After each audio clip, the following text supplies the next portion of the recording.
under this bridge is why. Who knows? Gateway. On what side of the river were our ancestors enslaved? Right here. That's right. On the Maryland side, if they got across this bridge, if they could get across this bridge to DC, they were free. You're going to go around clockwise, because you're going to want the negativity. You're going to go down your face. You're going to throw your arms. Both arms. You're going to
under this bridge is why.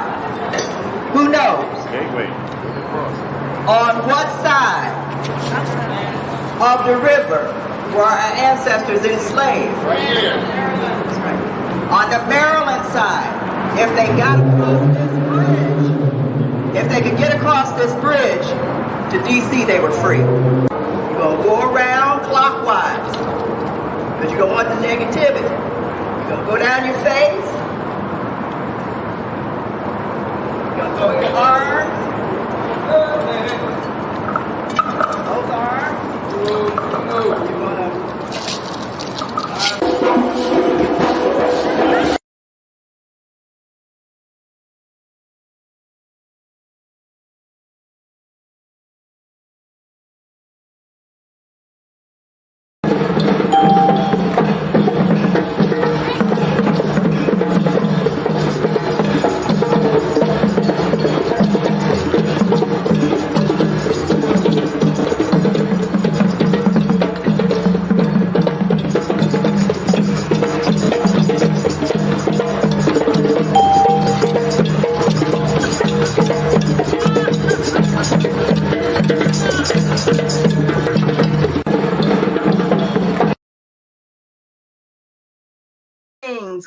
Greetings, and welcome to Adasi's second program for 2021, Encompassing the 400, Healing, Recovery, and Restoration. It's my pleasure to welcome you on behalf of the entire Adasi family, those in Washington, D.C., as well as those in Senegal, Nigeria, Brazil, and Cameroon. We are so pleased that you have chosen to join us tonight. For those of you who are joining us for the first time, allow me to explain our acronym, ADACI. It's an acronym for meaning the African Diaspora Ancestral Commemoration Institute, which was founded in 1992. And it was founded as a nonprofit, educational, cultural, and spiritual organization dedicated to institutionalizing the commemoration of the millions of our African ancestors, men, women, and children, and even babies, who were captured, victimized, with many of them perishing on the way to the Western Hemisphere in the Middle Passage, and this whole destruction referred to as the Ma'afa. Those who survived the Ma'afa have gone on to become our ancestors, and they are the ones upon whose shoulders we stand. We acknowledge and commemorate in progressive ways through our programs as an organization and the activities where we feature world-renowned historians, artists, activists, youth advocates, faith-based leaders, and more. And tonight's program is a continuation of these kinds of activities. What you witnessed in the opening video is an excerpt from our annual International Ancestor Commemoration Riverwalk Healing Ceremony. Tonight's program, of course, is made possible with a grant from the 400 Years of African American History Commission, which was created by an act of Congress in 2018 to coordinate the 400th anniversary of the documented enslavement of African ancestors who were shipped to the English colonies in 1619. Tonight's program provides us with historical context for the Ma'afa and the ensuing trauma our ancestors endured, and that has become intergenerational, modifying our genetic structure, and is the underlying cause of much of our stress, our ongoing trauma, and has manifested itself in physical diseases. So tonight we address not only causes, but we also engage in several strategies to support our healing and our upliftment as a people, and we want to share those healing efforts with you. So we will begin our program with a drum call, which is the way that most ceremonies in traditional African societies began. And the drum is used to notify those who are gathered that something or someone important is about to happen. Through the drum and libation, which will immediately follow, we call for the blessings of everyone who is present, and we ask that we be blessed with the drum. So in so doing, it is our pleasure to welcome Baba Shango Kwame and his son Ifasen Kwame, who are Adasi community family members. And following the drum call, we will have the pouring of libation to invite our ancestors to join our program. The libation ceremony, of course, is non-denominational, but it will be conducted by Okomfo Afua, also known as Mama Mona Cherie, Okomfo of Nana Surgery Shrine, a Khan spiritual tradition, the national shrine of Africans in America. So please sit back, relax, and prepare to engage in information and healing. Welcome Baba Shango and son Ifasen and Okomfo Afua. Ashe. And greetings, my name is Baba Shango Kwame. We thank Adasi for this great event that's about to take place. We're going to do a drum call, which is traditional for beginning an event. Thank you. Madupwe, Madasi, Asante Sana.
nana kweko deko inside, nana kofi friend and tia, Beijing san no, nana oba quasi inside, nana kumi inside, nana obo Beijing san no, a so boto pray inside, nana cozy inside, the zilly free the zilly downtown Beijing inside no, and yanto come so to be Beijing san no, and yanto come so say coco Beijing san no, a so Nalin Popo Niger Congos and busy Beijing san no, a so Mississippi Hudson James Potomac and Cassie inside.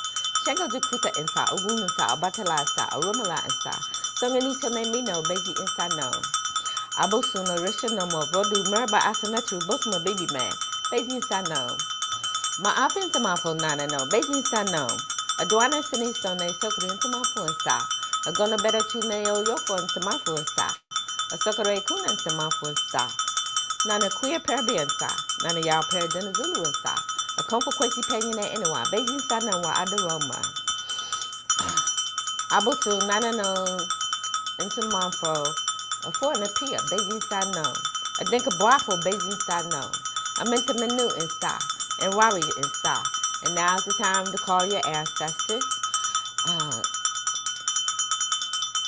Charlie Tolliver, Anna Amelia Tolliver, Lucy Becker, Susan Waddy, Christian, Barbara T. Luxing, Monica Pollard. And don't forget to call your national and global ancestors, Marcus Garvey, John Henry Clark, Malcolm X, Martin Luther King, Coretta Scott King, John Hope Franklin, Dr. Lee Scalati, Bernard Gray, Keith Wee Bay, Ambrose Flay, Sa. Yishre mo shura Beijing san no, Yishre mo holding Beijing san no, Yishre mo nyasa Beijing san no. Mo mayen Betty better kaye mayen Beijing san no, Yananin kwaso Beijing san no. Abusu nana no, Samafo eye woba comfort for Chedawa, Mapaucho. Odamakama, Sasia, Abusu and Samafo. We come here today to participate in the Adasi event. We ask that all of our ancestors, the Bosums, the Orisha, the deities, our guards, guides, teachers, and ancient ones be here as we have called you forward and to participate with us today. We ask for the blessings of the universe to be upon us, the blessings of each and every speaker and presenter, and our participants coming and going. We ask for safe journeys to and from this event, and that we take home something that we haven't had in our toolkit before for use and being in service to God, family, and the community. We ask that there be abundant life, energy, and resource for that this event to go forward to be memorable, and we give thanks for all that is said and done. Yimbo Sum, Yenanina, and Kwaso. Abosuna Saban for Madasi. Pa. Munikasa. Thank you. Yay to Masi, yay, so to Masi. Yen Bribia Shire, whoa. I just a Masi, don't for no. Oh, yeah, the Masi, yay, Nanaima. Yeah, the Masi, so the Masi. Yen Bribia Shire, whoa. I just a Masi, don't for no. Oh, yeah, the Masi, yay, Nanaima.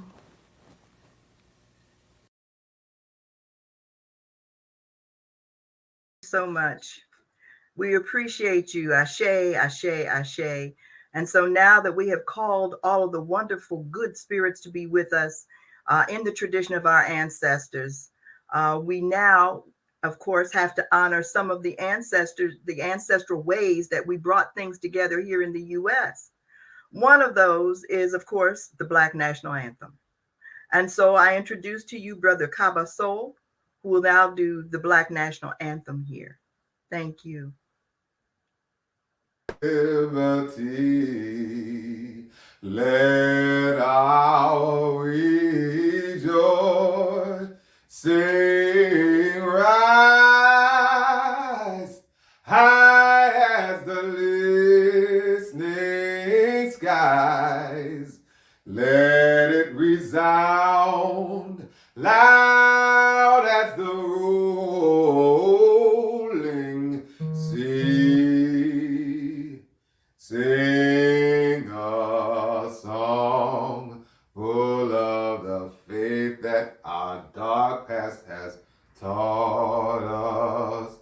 Sing a song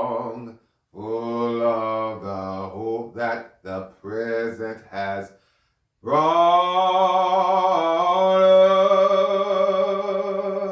us, facing the rising sun of our new day begun. Let us march on till victory is won. Stony the road we trod, bitter the chastening rod, felt in the days when hope unborn had died, yet with a steady beat have not our weary feet come to the place for which our Father sighed.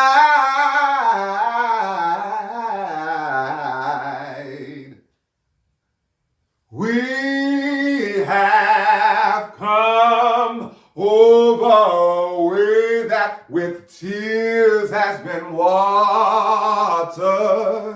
We have come treading our path through the blood of the slaughtered.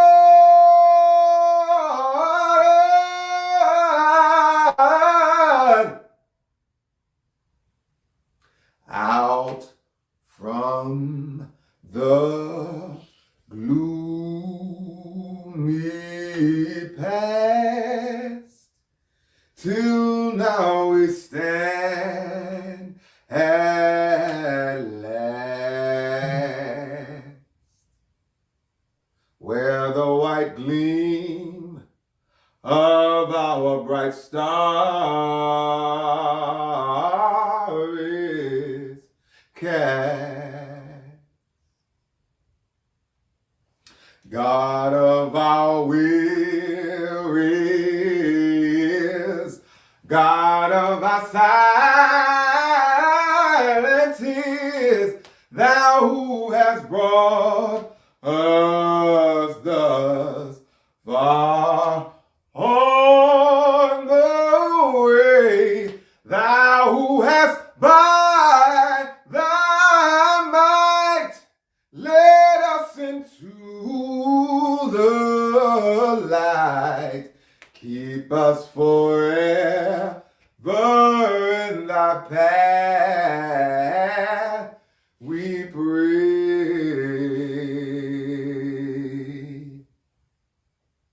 Lest our feet stray from the places, our God, where we met thee, lest our hearts, drunk with the wine of the world, we forget thee. Shadowed beneath thy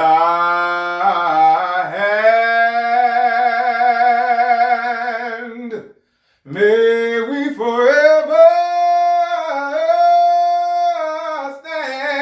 stand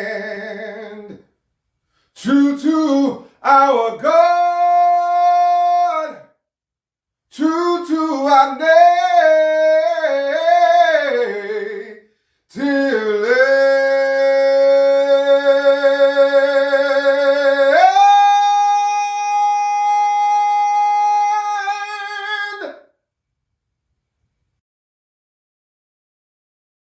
end. And as I had said, Baba Kaba has put things in place for us to understand that whole history, that song that he just sang, our Black national anthem, speaks to our experiences here in the Western Hemisphere. And so Dr. Gibbs, C.R. Gibbs, who is one of Adasi's principal advisors, will next contextualize the 1619, the 400 years for us so that we can have a better understanding of the experiences of our ancestors, the experiences of ourselves, the experiences that we carry in our cell memory of who we are. Baba Gibbs, yes, he resides in Washington, D.C., but he's an award-winning historian, humanities scholar, and exhibitor of artifacts. He has been responsible for putting together programs for the Smithsonian, for the DC Library. He has contributed to the DC school curriculum, to WETA TV and WHUR radio, and he served as technical advisor on the film American Years and has appeared on the History Channel, French, and Belgium TV. So we are honored. We try to bring folk together who you may or may not know, but we also want to honor our ancestors while they are living. So Dr. Gibbs is one such person. And without further ado, allow me to have him introduce himself as he provides us with the historical context for tonight's program. Good evening, brothers and sisters. My name is C.R. Gibbs. I'm an author, lecturer, and historian of the African diaspora. Hello. We live in perilous times. And as we discuss the significance of 1619, we must bear in mind that our history is under assault. Recently, in fact, within the past 2 years, schools in California and Utah have attempted to opt out of observing Black History Month. And let me share with you a list of books that have been suppressed. The American Library Association has been tracking 377 banned and challenged books. This is as of 2019. And you might recognize some of these names: Lerone Bennett Jr., John Hope Franklin, Gerald Horne, Robin D.G. Kelly, Clarence Lucene, and there are also Manning Marable. The list even includes Harriet Jacobs' Incidents in the Life of a Slave Girl. These are books that have been put on the banned and challenged book list. And it is a reminder that times are difficult when we attempt to uncover the truth about our struggle in this land. It was not that long ago that a young woman named Martha S. Jones, who had written a book on Black suffrage, found that her book was turned aside, in fact, turned back, because the library system that was evaluating it claimed she did not have full it didn't show full representation of the other side. Well, at the other side was, who were you referring to? The other side falls into the category of Jim Crow laws and the KKK. And we also bear in mind that the attempt by President Trump recently to establish the 1776 Commission to tell the real truth about America and how great it is. And those attitudes, while Trump might be gone, what we know is that his attitude and the attitudes of conservatives to only have what they call patriotic education taught in our schools represents a very real threat to the history and truth telling that has for so long gone on in the African American community. 1619, the ultimate significance is that it provides a way for us to control our own narrative, and that is essential. It is also important that we understand by measuring the truth from 1619, it gives us a better perspective than just focusing on 1776. We, for example, know that America was already America before 1776. How many of you have heard of the 1667 Virginia law on baptism, which excluded Black folk from the rights of church membership, or the 1705 Virginia slave codes, or the French Code Noir applied in the Louisiana Territory in 1724? Virginia, as of 1619, would become the mother of slavery and the mother of segregation. America was already America long before 1776. And we must bear in mind those freedom fighters, those men and women who risked it all long before Nat Turner and John Brown. There was the New York Slave Revolt of 1712, the Stono River Rebellion of 1739, a slave uprising in Prince George's County, Maryland in 1739, led by a man named Jack Ransom. And that takes us to the Louisiana Rebellion of 1811. So we have these ideas, we have the struggle for freedom already going on before 1776. And it is important that we study 1619 because it gives us an unparalleled window into the Black struggle. Every Black History Month, and this has been said before, it is an opportunity to take a look at our nation's history from the perspective of African Americans and their experiences. This is why it's important. It represents the anvil upon which the American hammer has hammered out a mythology. But we come from a people who believed in the truth. We understand that Africans have always had a long respect and a long tradition for history, that our oral traditions, whether related in songs or poetry or in mythology, constituted the earliest form of preserving and transmitting their past. We must carry on that tradition. And by focusing on the importance of 1619, whether we weigh it against the events of 1776 or 1919, remind us that we will never fall into mythology, that we will believe in the truth, we will believe in the record established by our ancestors. And in doing that, we will take a firm and significant step to understanding the significance of our African past, of the African contributions to this country. And in that way, we will understand that we have influenced the past in order to influence the present.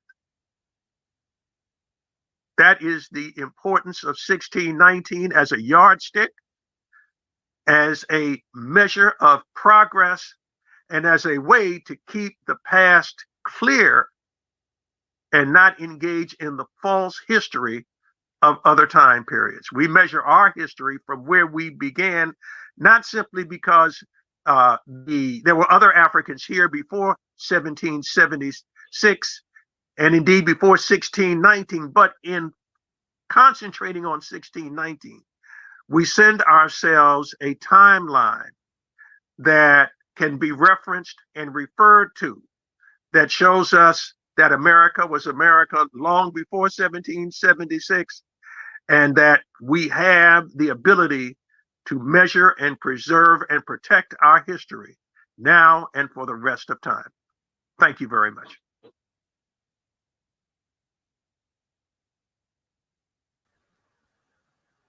And we thank you, Baba Gibbs, for contextualizing the information for us, to give us a background to understand the reason why 1619 is important and the reason why a commission was established to try to celebrate it.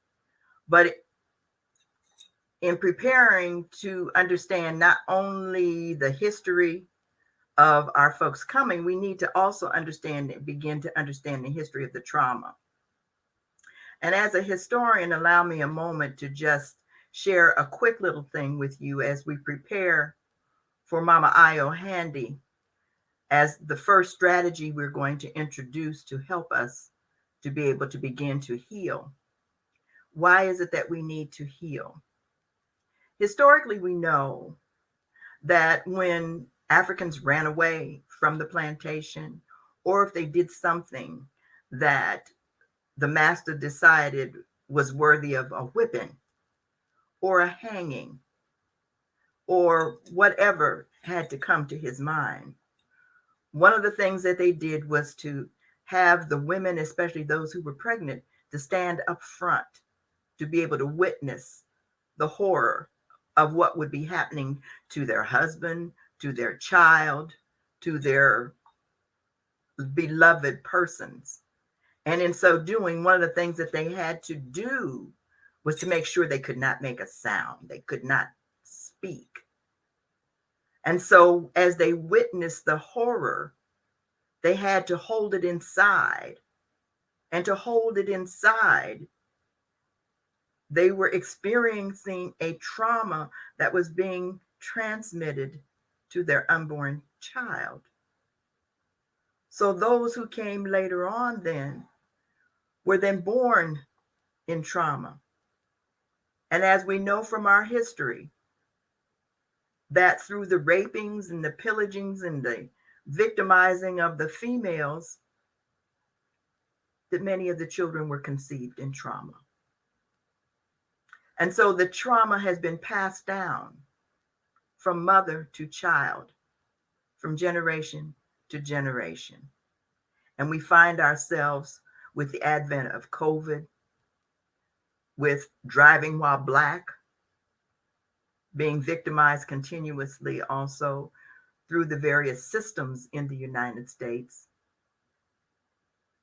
that we are re-traumatized over and over again. So what do we do? And how do we begin to heal? As I had said, the first strategy for healing, we are very honored to have Sister Ayo Handy to take us through breathology.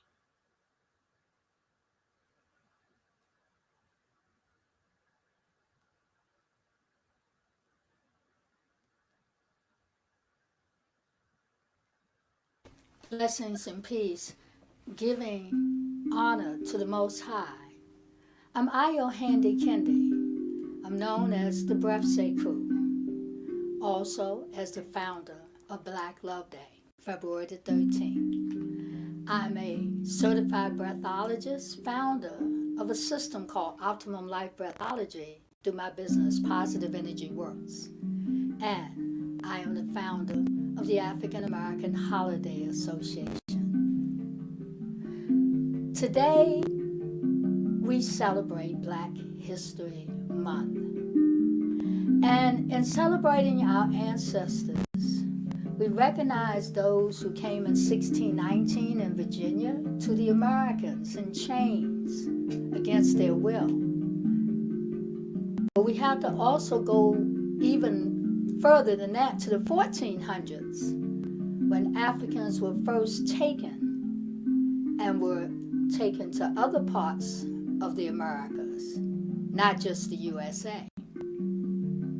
When we celebrate and recognize our Black history, it means that we are celebrating a world history of Africans that was taken all around by the Spanish, the Portuguese, the English, and that these captors actually changed the world as Africans created whole new cultures and civilizations and built whole new societies.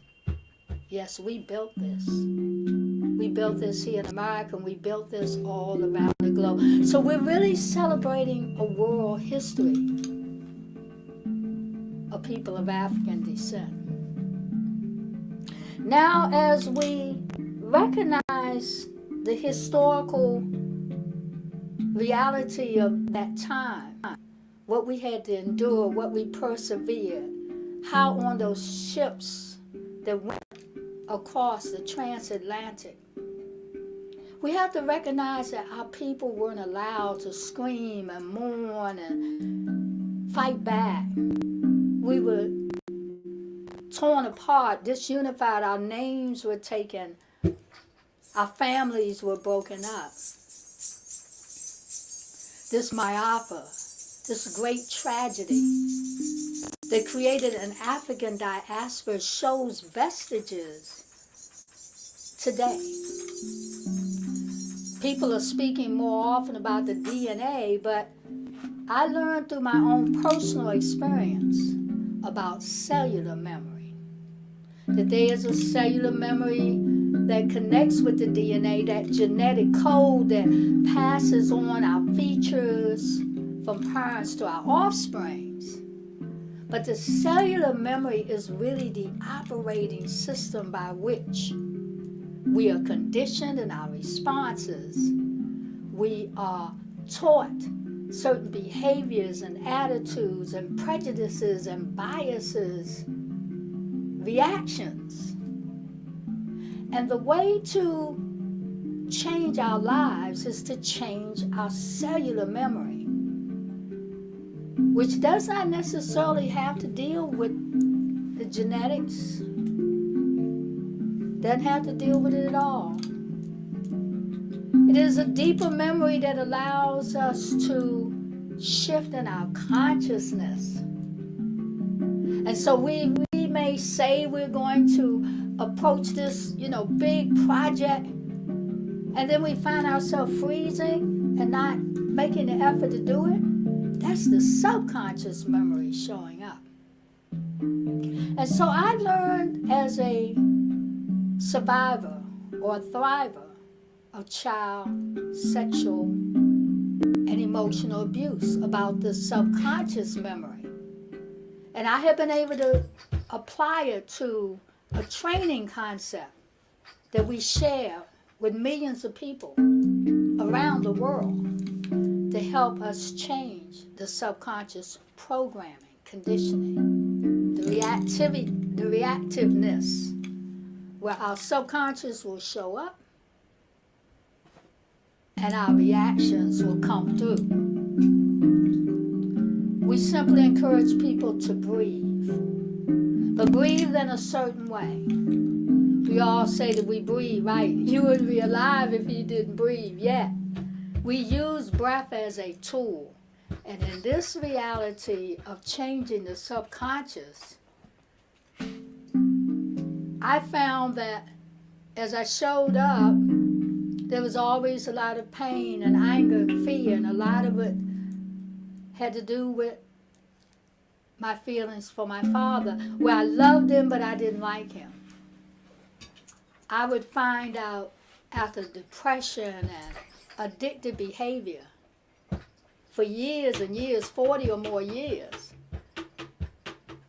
learning a new breath technique that enabled me to release the actual fear, the trauma, and the reality that I had stuffed deep into my feelings. Because when we're in fear and trauma, we hold our breath, and in holding our breath, the cellular energy is stuffed and stifled, and we're not allowed the feelings. We suppress the feelings instead. So we learn to breathe, to feel, to heal. And when we think about Africans on those ships that were not allowed to feel and not allowed to express, they held their breath. And today, we see the vestiges of a lot of that pain and stuck energy in the subconscious of many of us here in our modern lives. Or we still have tribalism and colorism, and we're still bleaching our skins, and there's people who don't like their nose shape, and there's people that don't like their lips. Malcolm said, who taught us not to love ourselves? And so now it is time for us to regain the ability to rise above by regaining the understanding of the impact of the subconscious mind. that the collective shared memory must be healed. The generational trauma must be released. And we can do it through this technique that we're going to share right now. And so I ask everyone to come along with me on this short journey. This session is usually 45 minutes to longer. We're going to offer you 10 minutes of it, and I want you to trust the process. If you feel some cramping sensations, I want you to touch that area because that's probably some stuck trauma, some stuck fear, some stuck pain. I want you to touch it and knead it. If you feel yourself feeling overwhelmed, I want you to allow it. If you feel the need to scream and holler and shout and cry, I want you to allow that too. As we connect our breathing in and out, you don't need to see me. I just want you to listen to the sound of my voice. Because as you hear the drumming, as you hear the energy, the vibration, I want you to really just let loose. Get into this. And you yourself may feel some shifts in your subconscious mind. So let's ask you to stand up. And if you cannot stand up, you can do this at your seat.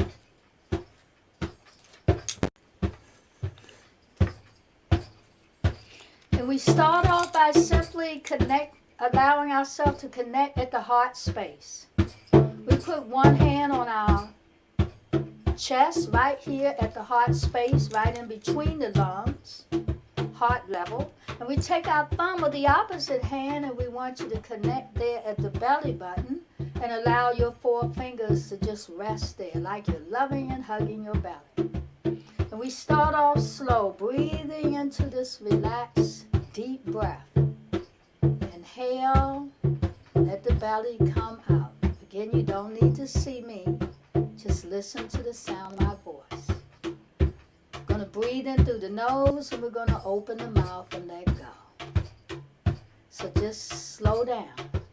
Inhale and exhale. Inhale, breathing into the hand on the belly and exhale. Let the belly go back to the spine. Let your belly be soft. Encourage your shoulders to be still and not to rise with every breath. Inhale into the deep belly breath. Deepen our bodies. And exhale. It's safe to breathe. It's good to breathe. Inhale and exhale. Now as we inhale, we're going to move along a little bit faster. We're going to breathe at the sound of the clap. Inhale, exhale, inhale, exhale, inhale, exhale, inhale, exhale, in, out, in, out, in, out, in, out. Out, in, out. We're going to connect the inhale with the exhale. No pause in between now. Inhale and exhale and inhale and exhale. Try this through your mouth. Taking a big gulp of air and release it easily like a sigh.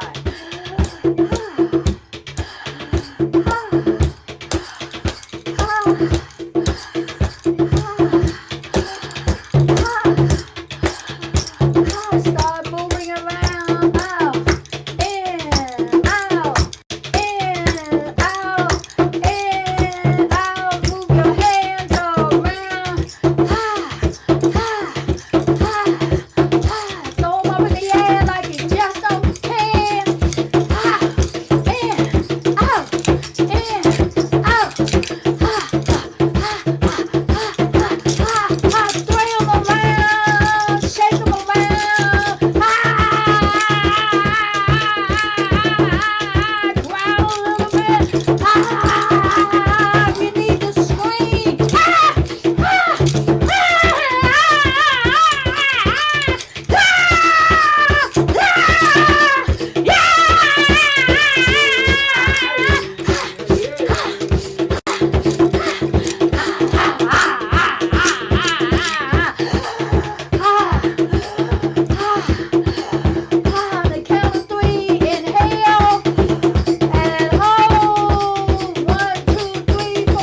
exhale again easily.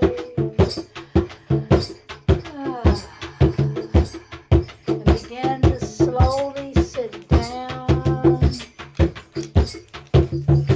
Still breathing, still in consciousness. Inhaling in, exhaling out. Inhaling in, exhaling out. And begin to totally slow down. Allow your eyes to stay closed. Breathing easy now.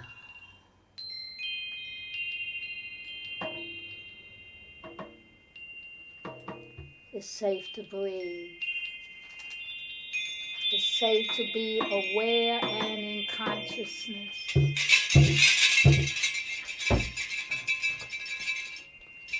Affirm that I am enough. Affirm that I am who I've been waiting for.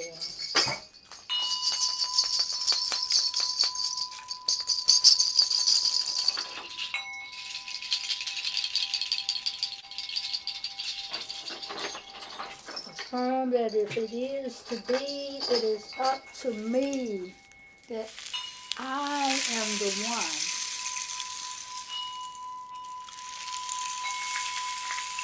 that I've been waiting for.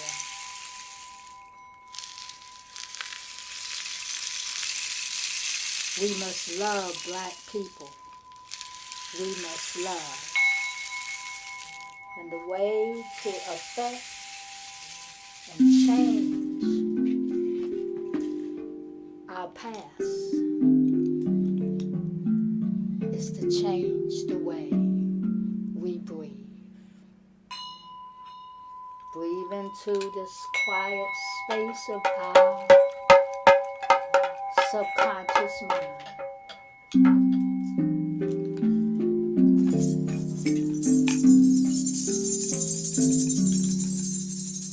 Transform the heart.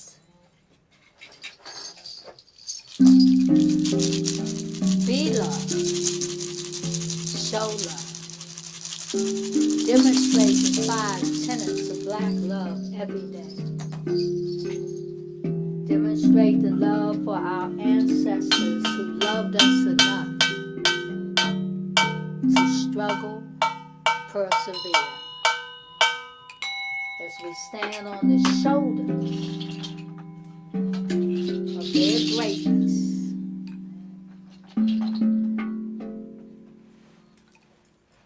let the breath give us the power as we return to our original greatness. Breathe. Amayo Handy Kendi, go to our website, see our programs and activities to help you relearn how to breathe and to shift your subconscious mind, because there's power in the breath that will help you breathe better, to live better.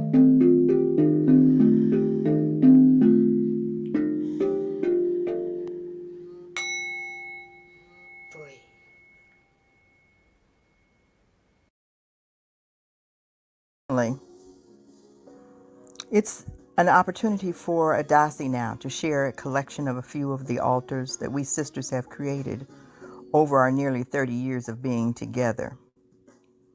These altars, of course, as you well know, have been designed to help you contemplate, to create, and to experience the healing powers of the altars and the process of building one. A central part of Adasi's tradition has been the creation of ancestral commemorative altars, which are artistically created, but they are sacred spaces and they serve as memorials to our ancestors.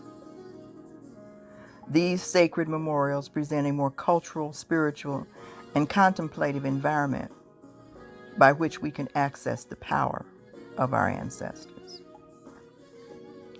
As you look at these pictures of the various altars, please note that they have been created for various reasons, for various organizations, and for various ancestors, some living and some departed. The altar and the altar building is an ancient African tradition. That's part of a way of venerating our ancestors. And through the construction of an altar, which is simply a physical area in our environment serving as a focal point where we can express our feelings and our emotions within a sacred space. It's a place where we let the ancestors and the world know how much we value our connection to our ancestors, to spirit, to the divine. In the most ordinary sense, an altar is a place where an assortment of special objects is arranged, and we arrange them for purposes of focusing our spiritual energy. Various kinds of ceremonies and celebrations have been used where, in constructing an altar, the altar itself can be transformative. And it's transformative in that the altar itself, and putting it together and putting our energies together and our spirit together to design the altar, we give meaning to our daily lives by bringing us back to the divinity within ourselves and reminding us of our connection to each other and to the divine creator. This tradition, which began in ancient times, is universal and can be seen in virtually all cultures and religious expressions.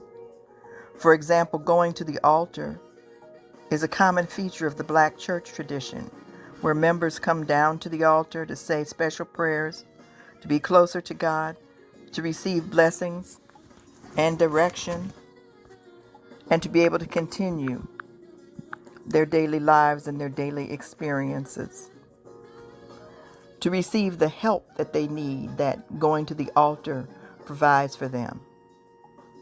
So, in looking at the construction of an altar, allow me to help you to be able to think about creating your own. Because an altar can be as simple or as complex as the person who is constructing it desires it to be.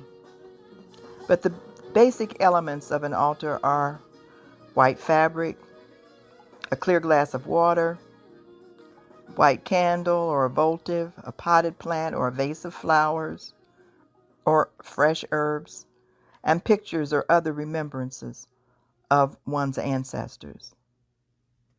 These objects are arranged on the white fabric and form the focal point for our prayers, for libation, and for other forms of ancestor acknowledgement and homage. And you might ask why we begin with white fabric, because underlying all the various colors that you see on the various altars that Adasi has created is white fabric, because it forms the foundation of the altar that we're creating. The white fabric is selected not because the color is looked at as pure, but because white is a non-color. It has no color, therefore no energy in it, and thus most closely represents spirit. The glass of water that's placed on the altar is one not only to just calm the energies around us, but also to help us to be able to relate to water as our primal energy, the giver of life. The candle or the votive provides the light to guide our ancestors to this place where we meet. And the potted plant or vase of flowers represents life, the continuation of life that flows from ancestor to us and from us to our future.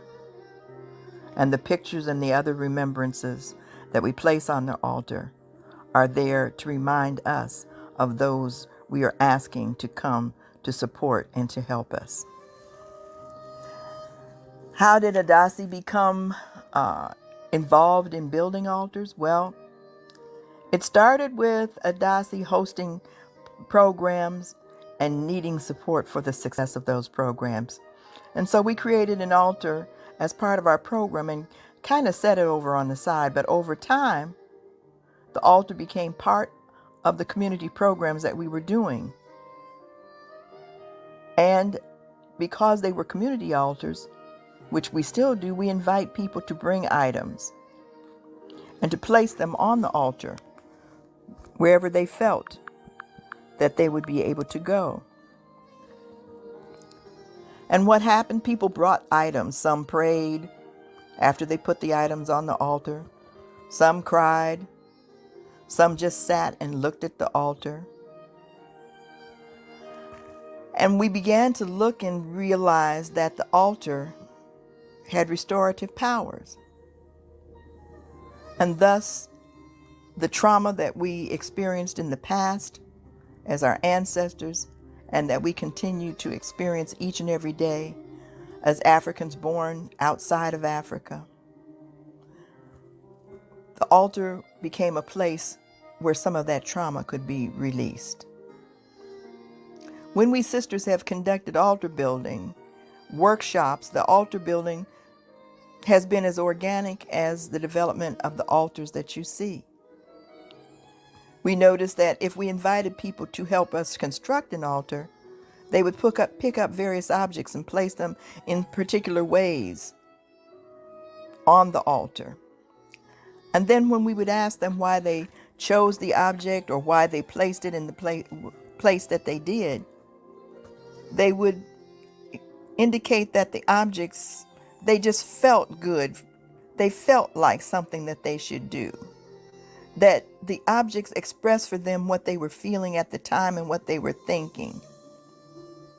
And so we began to understand that this was another form, again, of healing. So over time, as we have built the altars for, as I had said, various kinds of commemorations and for various individuals, Adasi has become known for the altars that we do build. We now are referred to as the altar sisters, the altar ladies, the altar women. And when there is any kind of an event, whether it is a celebration or a commemoration of someone who has transcended, Adasi is called and asked to be involved by sharing an expression of that individual or of that particular commemoration through an altar. So as you look at these altars, note that each one of them was been inspired by the purpose for which the altar was created and for whom the altar was being built. Note also that each one is different. Some may look a little similar, but there is not a single altar that is identical to the other. So each altar is special in its own self, carries with it its own special spiritual feeling and sense, and thus helps us to be able to connect our spirit to the spirit of the altar, which in turn provides us again with a sense of healing, of releasing some of our stress, of being able to communicate with the divine, of being able to reach out to spirit and know that spirit is able to reach back to us. The trauma that we have experienced in the past remains within us and has become intergenerational. It has altered our genetic structure and the way that we communicate with each other, the way that we think, the way that we feel. It has affected us physically as well as emotionally. And so, all of the various ways in which we can begin to heal from that trauma is extremely important for us as a people. And thus, we offer the sacred space for communication, for connection, for spirituality, for reinforcement, for rejuvenation, for renewal, for re-energizing, for upliftment, and most importantly, for love.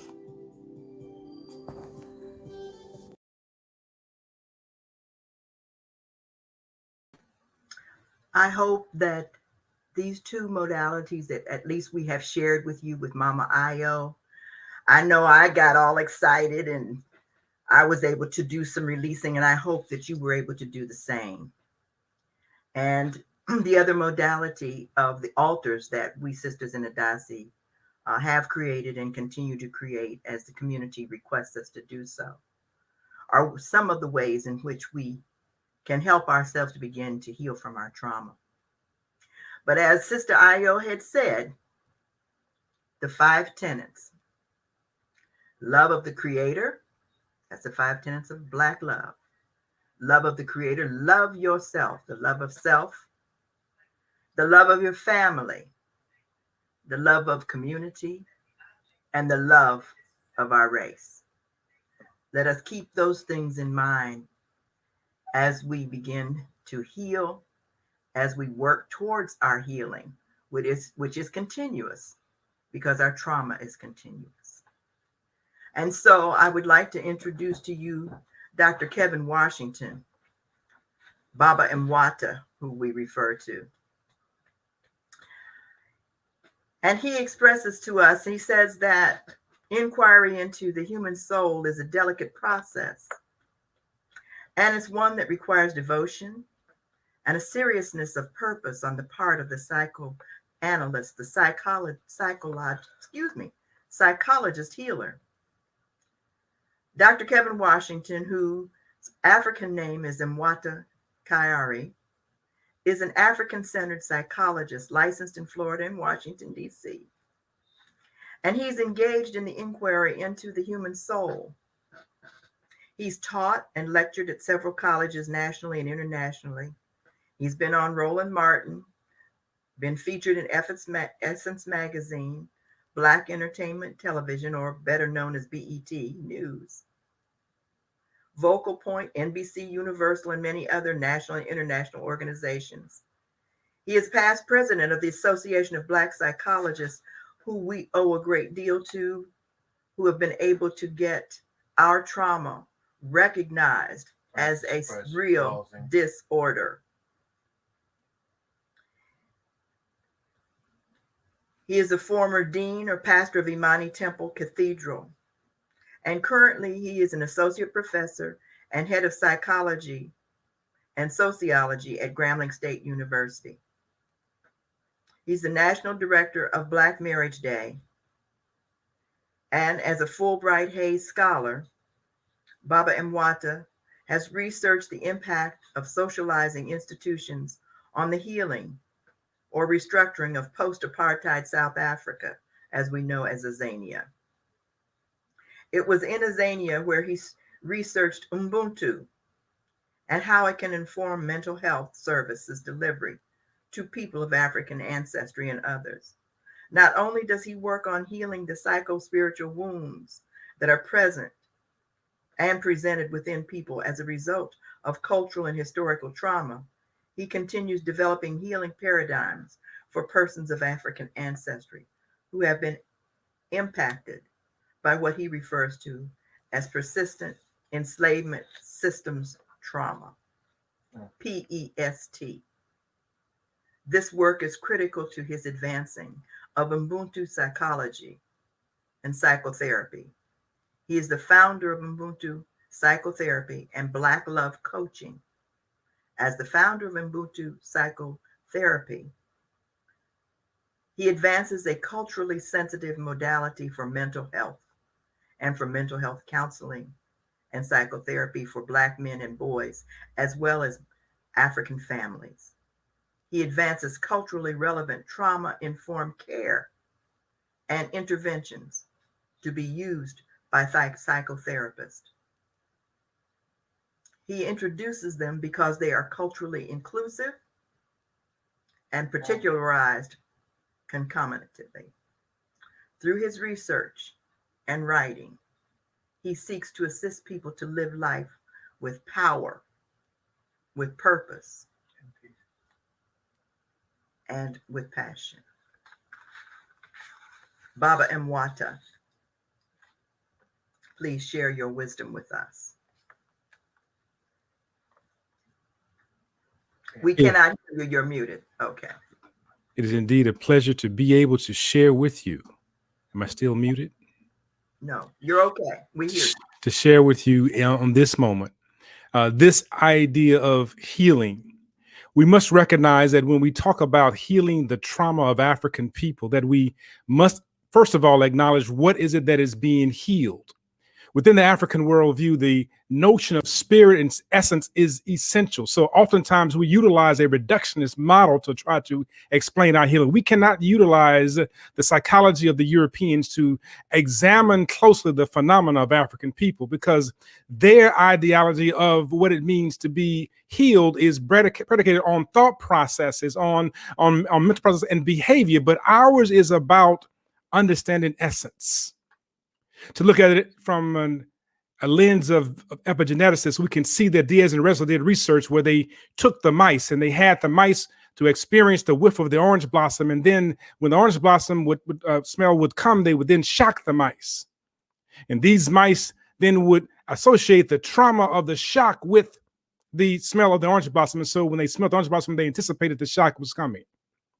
Even when the shock did not come, their bodies would have a visceral response. And these mice would have pups. And these pups would have the smell of the orange blossom with no shock. And these mice would have the same visceral response as if they had been shocked, like their parents. And these mice would go on and have pups, and they would smell the orange blossom, and they too would have a visceral response. And though they had never been shocked, their bodies responded as if they were going to be shocked. This shows us that at some level, the dynamics of trauma can be passed on through genetics, through the idea of memory, cellular memory, or genetic memory. It has to be acknowledged. We must understand then that when we talk about the trauma of people of African descent, we're talking about a generational process. But Resler also said that the way that they even teach the mice to resolve the trauma is also passed down genetically. So our activities of building altars, our activities of breath, our activities of drumming, our activities of understanding aromas, our activities of all our healing modalities are really repairing the trauma if we allow that to take place. But we must recognize that the African psyche is essential to understanding African spirituality and African healing. First of all, the value of the collective within African worldview is the singular existence, essence of what it means to be human. The idea of the communal self knowledge is the sense of all knowledge, and spirit is the primary mover in all things, and healing of the spirit is healing of the body. So we're not talking about how to heal the body. We're talking about how to heal the essence of life, spirit. And for us, spirit is that which is transmitted from one person to the next, but also generation to the next, and is that energy that is ever present at all times. So when we talk about PEST, persistent enslavement systemic trauma, we're not talking about PTSD, the post, when we cannot point to a period of time where there is a post moment. See, when we have the media projecting Black inferiority, and we have educational elements where children are being beaten up and sodomized in schools, that is when they learn about their African inferiority rather than their African genius, we have a moment of trauma that is contiguous. when we have a healthcare system that denies us proper treatment, when we have economic inequities that we encounter from paying higher in loans and paying higher in interest rates, we are perpetually being sodomized and brutalized. That is trauma. It is ongoing. There is no post moment. When we hear the call, make America great again, we recognize that make America great again for some means to return to a space of being traumatized, brutalized, and other ways dehumanized. That is the reality of what it means to be African. And so we recognize that we cannot use the alien constructs of healing because their model will not mend us. See, psychotherapy or psychology is like a cast is to a broken arm. It provides the structure for the healing to take place. But if the person has no real knowledge of what the broken arm looked like in the beginning, the cast may be put on and deform the body even more. European psychology has no clue as to what we look like prior to. And more importantly, it is predicated on the notion of how to further dehumanize us. And I can share more about that. However, we want to recognize that there is the process of intergenerational trauma. The question is it possible for Western psychology to help us to deal with the torture, the rape, the humanization, degradation, disinspiration? It is not possible. That's why we talk about persistent, ongoing enslavement, the ideology of one population being better than the other, systemic through everything that we do, trauma. It is psychological devastation. It is a spiritual disruption, emotional destabilization, economic disinheritance, political disenfranchisement. All of these things are present. It enters in how we name our children.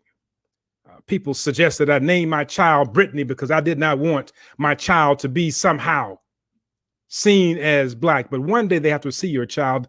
People begin to decide what they're going to eat, and they don't eat watermelon and chicken because they don't appear to be too Negro or Black. The idea of choosing a certain school because they want a certain advantage. These are elements of trauma that most populations never have to ever deal with. But here we are always dealing with these issues of how to survive being traumatized. It impacts us mentally, emotionally, and physically. It is a collective cultural trauma that we have. And then it begins to take a toll on the body, the allostatic load that begins to weigh down on the body that leads us to engage in certain behaviors of ill health as it relates to food consumption, certain behaviors that relates to how we engage with one another. W.B. Du Bois says men during enslavement were stripped of any form of pride and self-respect by being humiliated in front of his family. Women were often taken from their husbands and raped at the owner's discretion, which further diminished the Black man's sense of worth and the woman's idea of self-esteem. This is what Du Bois wrote about in 1903. He was very clear about the psychological disruption of the enslavement experience. It is a collective one. Gardner Whitson says that when you control a man's thinking to worry about his actions, he understood that when you begin to traumatize a population through lynching, through castration, through beating, you are beginning to bring their minds into submission. But the reason that we can have this conversation today, the reason that we can talk about this in Adasi is because there has been a resistance to the oppressor's desire to eradicate who we are as a people, because they can never destroy that which they never created. The thing that has resisted the oppressor has been the dynamic spirit of African people. It has not been simply the body. The body is given away, but the essence of who we are keeps rising over and over again. It was what informed those in Haiti to be able to strike out against the French. It informed all populations how to strike out against the French. It is what is informing us right now of how to sustain ourselves and elevate ourselves in this moment. See, the idea of post means that you've gotten through the moment. It is past, but we know that it is ongoing. And so we cannot stop with certain terms that use post. We cannot use the oppressor's term. We have to begin to use our term. And that's where Ubuntu psychotherapy comes in, because it begins to look at how we address the issues of the allostatic load. Because when we talk about the allostatic load that hits our bodies, it becomes a part of our DNA as well, where we begin to suffer from obesity, high blood pressure, various forms of cancer, because of the element of the enslavement experience. We have to recognize that we have many diseases because of the experiences of enslavement. See, when we have elevated cortisol levels in the body, the bloodstream, as a result of adrenaline being kicked in based on the idea of trying to engage in fight or flight, we recognize that we have the body in a continuous state of heightened awareness. And over a period of time, the cortisol builds up plaque in arteries, and arteries then can cause coronary heart disease, and coronary heart disease can kill us. And so we are being killed by the thoughts and ideas that we engage in. We're being killed by trying to survive the hells of the Ma'afa. But if we return to our essence, Ubuntu psychotherapy, we look at the idea of spirit being central, community being essential, and all is inspired by the divine. We recognize what the Congo tell us about. They said that there's this self-healing potential, the Ngolos and the Kina, the idea that there's something within us that is always seeking to be repaired, and it can repair itself. Like if you cut your hand and under normal circumstances, the blood will coagulate and cause a scab to form, and healing and repair occurs of the skin. This is also what happens to the spirit and our soul. The Congolese tell us that we are vibrating in 7 directions as we are trifold being, that we are past, present, and future. We recognize that a woman that gives birth to her child is giving birth to her grandchild. We understand that a woman who is born with all the eggs that she'll ever carry in her entire life. And so the female that gave birth to her grandchildren. So we recognize that we are a trifold being, that we are here, that we are past, present, and we are future. We know it to be so because we even use words and languages that tell us this. We talk about wokes, stay woke. The idea of stay woke is past participle in the present about what could come up in the future. Stay woke means we'll be aware of what is to come based on what has happened and what I'm experiencing right now. We speak in the terminology of our spiritual essence. We speak in past, present, and future at the same time. He said that we are moving in 7 directions: rightward, upward, downward, backwards, right? The idea that we're moving in all of these directions because we are feeling the universe for understanding who we are and where we've come from and who's with us and what we need to survive. But also we are on a biogenetic rope, according to the Congo, that there is this spiritual essence of who we are, and that we are past, present, future, and that there's a rope that we are part of, and that there's some knots on these ropes. And our job is to untie some of these knots, or what they call makolo. The idea of untying the knots can come through setting up an altar. It can come through the process of engaging in release through breath. It can come through the process of drumming. It can come through the process of eating properly. It can come through the process of reorganizing the thought process to be able to see yourself as being victorious over your oppressor. It comes through in various ways, but our job is to release or to untie makolo. See, Ubuntu is based on this notion that I am, because we are, that I'm tied to everybody that's around me. One of the things I recognize is where I grew up in Louisiana, people always ask the question, how your mama nim? Ebonically correct, how your mama nim? And the question was, how is your mother and the rest of them that are tied to her? The question was about, how is your mother and the genetic material that's associated with her?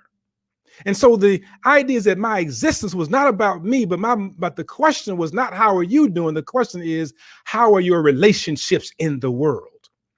Shea Lafiani asked the question about how are you and things around you. When even among the Zulu, Sawubona means do you have a presence? You have a presence if you are connected to your ancestors, the Abapanzi, our soil. So our connection deals with our connectivity.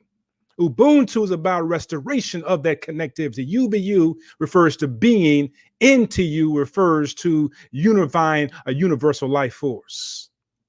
Ubuntu says that when we recognize that I exist because others have existed before me, that we are tied together, and that we can be hospitable and caring and loving, that's when we begin to end up in a space of healing. The Zulu have Ubuntu, Ungamuntu, Ungabantu, which says a person is a person because they're other people. I ask the question all of the time, if I am in a classroom and there are no students there, I ask my students this, Or am I teaching? They say, yes. I say, it's not possible. I'm only teaching because you are here as students. If you in the classroom, I'm not here. The issue is that you are just people in the room. The notion of Ubuntu says that we are tied together. Our biggest challenge is that we are feeling estranged from ourselves because we are trying to exist in an alien space of individualism, and we're losing the idea of the collective consciousness of who we are as a people. The closest say that they say Ubuntu, Ungamuntu, Gabanya, Abantu, which says that individuals' humanity is expressed in relationship to someone else. So when we talk then about ritual and talk about healing and talk about the idea of Ubuntu psychotherapy, what we are saying is that we are repairing the essence of who we are as a people, that we are restoring the notion of who we are, our memory, and then we are collectively beginning to pre-pave into the future a way to be and to function better. We understand the power of prayer and ritual. We understand the power of meditation. We understand the power of drumming and spoken word and cleansing, the idea of realigning the self based back to who we are as a person. See, we have been inundated with content and information that is based on dehumanizing us. We use terminology of dehumanization. When we talk about the N word and the B word and the H word, those are terms of dehumanization, and we use them as the highest order of communication. There is a problem, and so there is a disconnect. We must cleanse ourselves of the sense of being inferior. Black History Month allows us to be able to see the power of our legacy, to see that we're tied to greatness. As Mary Clyde Bethune says, that we are heirs and custodians of a great legacy. We recognize this, and so we untie the knots. So we cleanse through setting up altars. We cleanse through centering ourselves. We cleanse through understanding that we are a seed of a seed of a seed of a seed of the seed. That within us is the essence of all life.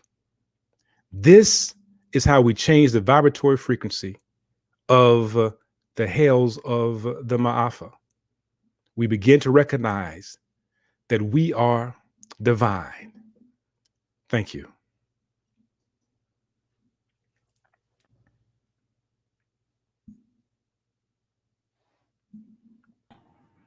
Good evening. Thank you. Thank you so much, Dr. Washington Wata Kairi. Thank you. Brothers and sisters, if you have any questions, please indicate your questions in the chat by typing the word question in all caps, and then we'll ask them here. So far, we don't see any questions. So let me ask a question. So, Baba Mwata. Yes. What are some of the elements in the Ubuntu psychotherapy practice that you utilize to help patients to begin the healing process? So the first thing is that we recognize there are three principles, right? First one is everything in the universe seems to attract to that which makes it expansive. You can watch a trickle of water go down your window shield. You watch it begin to expand itself as it moves along. That is always seeking to expand and to become better. We attract to us, number two, that which is going to elevate us and sustain us. And we're always looking for places and spaces to connect, to feel more alive. So we recognize then that people often feel disconnected. When we did some research over in South Africa, we recognize that some people could join gangs, and they would join the gangs and they would try to imitate. They would say that Black Americans is what they would tell us. And most of the times these gangs would exist among those who were considered to be colors. They were not indigenous to African, and they were not Afrikaners. They were a combination, what we would call mulattoes. Mm-hmm. And they said, so I asked the question, why does it not exist among the Zulu? They said that, remember, we tell them that you can go this way, however, you're Zulu. However, you're Xhosa, however, you're Swana, you're in the belly. And so what happens is that there's a connection back to their identity. But if you think about the colors, they seem like us, that we are not European, and we are afraid to be African.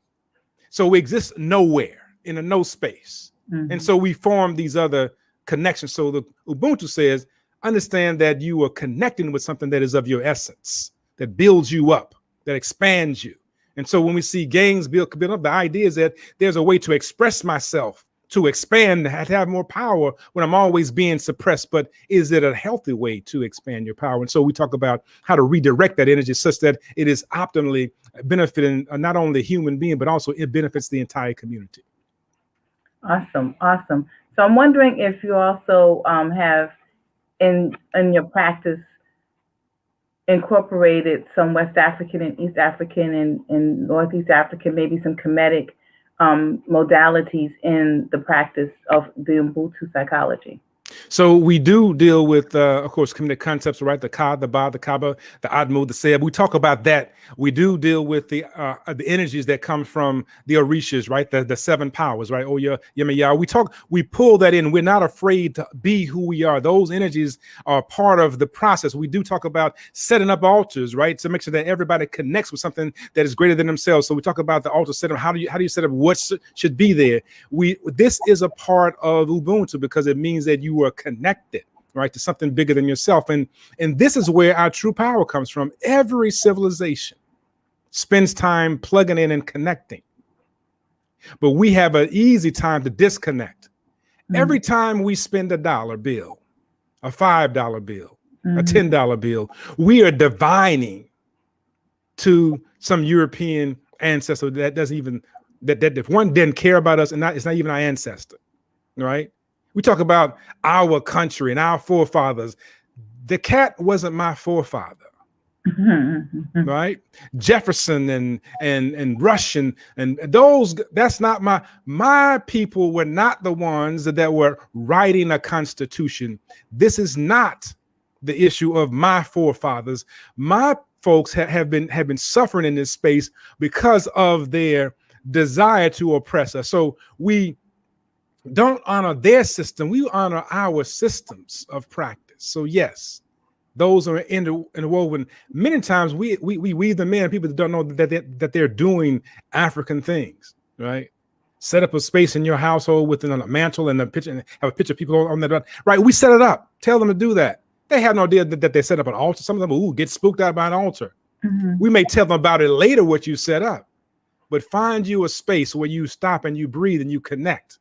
Right, understanding the power of breath, understanding Moya, Minon, right, among the Bamana, understand all of these things and how they center you. That's the work that we do, and also we engage in teaching people Kemetic yoga, right? Not European whatever it is yoga. We talk about from ancient Kemet. Yasir Hotep is one brother out of Chicago, right? Talk about Kemetic yoga, Kemetic. That is a part of the practice as well. Awesome, awesome. I have a question from the floor. So we're asking to please elaborate on the issue of transgenerational epigenetic inheritance and any relation it may have to the issue of reparations today. So a very powerful point is that when we talk about reparations, we're talking about to repair. What are we repairing? We are repairing, right, the psychological disruption that has occurred as a result of the Ma'afa, or the incursion of Europeans upon African people. We're talking about human trafficking. We're talking about the deliberate action to traumatize a population. Whenever you see someone lynched from a tree, it was not about that person being killed. It was about those who would pass by and see that person, and they would be traumatized from that experience. And so we recognize that is a part of the repair. We're talking about the economic disrepair that's taken place. Not only are we talking about what happened in this country when land was taken away from African people, when the rights and privileges and deeds were stolen, but we're talking about human trafficking and trafficking that made the economy of this country possible. That why is rice called Carolina gold? Is it called Carolina gold because they imported Africans who understood rice and how to grow it from West Africa, and it saved the country. But not only that, did George Washington Carver save the country economically, but not only that, the gold that the economy was based on came from Ghana. So we're talking about the repair of understanding genetic wealth that continues to build this country, because the greatest export that we have right now is the creativity that comes through hip hop music, right? And so that is a global export that is being utilized to benefit the entire world. Where is the economy in this country that is built on the genius of African people that invented the cell phone, invented the ice cream machine, that invented the elevator, that invented the air conditioner, right? Where is that economy?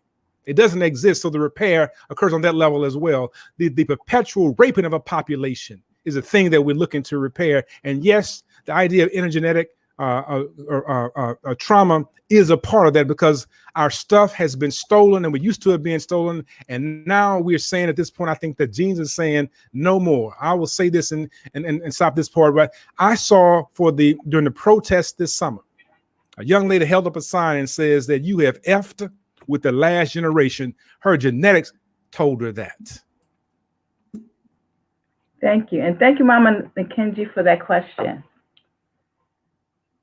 So LT Terry Miller asks, how can we communicate with our ancestors and honor them if we do not know what they respond to?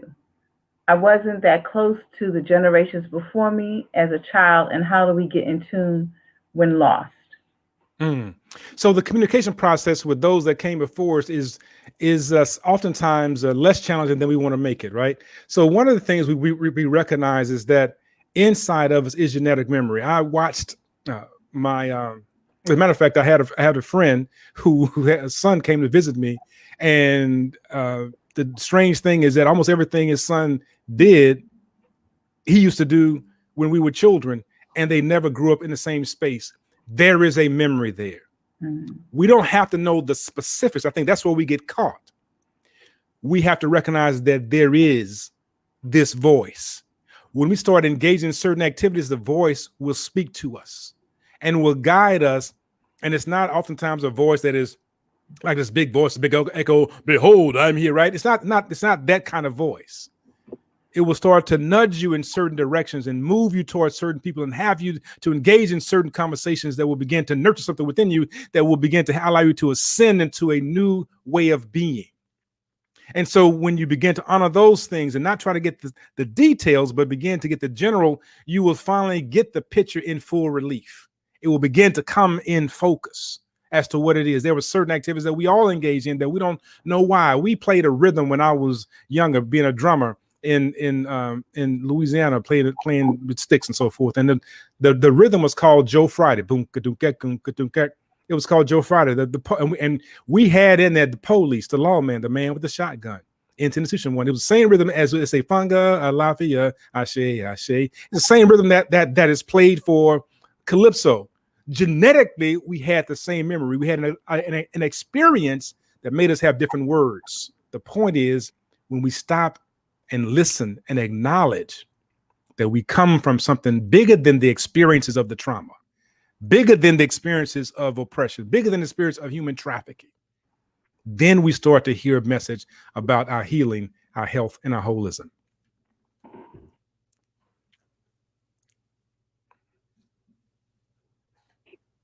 That should be, yes.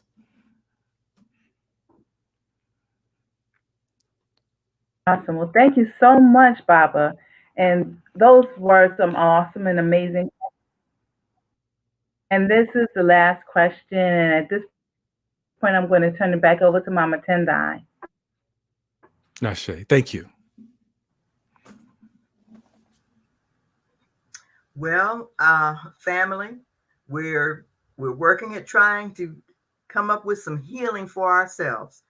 But as I had said, now Baba Mwata has once again brought us some information for us to ponder and for us to consider. But we're also offering you some solutions as we go through tonight's program. One of the solutions, my sister Carla, who took the questions for Baba Mwata, is an Adasi sister. She's one of our younger Adasi sisters. And she is going to share with us some pastoral care. She's an expert career coach, a recruiter, a workforce development professional, and workshop trainer with a number of industry certifications. And without further ado, I introduce you to her, and she provides another healing modality. Ashe.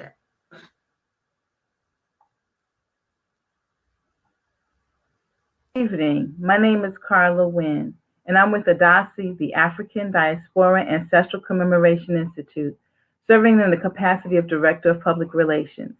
This evening, I'm honored to share with you a little bit of my expertise in the arenas of career and workforce development. I have an extensive background working in the career and workforce development industry, and I also have a master's degree from Loyola University, Maryland, in spiritual and pastoral care, and a bachelor's from Hampton University, Hampton, Virginia, in political science. What I'm here to share with you this evening is a little bit about how we honor our processes, and we also accompany during periods of transition, loss, and change. This is in commemoration and celebration of Encompassing the 400, healing, recovering, and restoration. So I look forward to sharing with you a lot about what we're going through.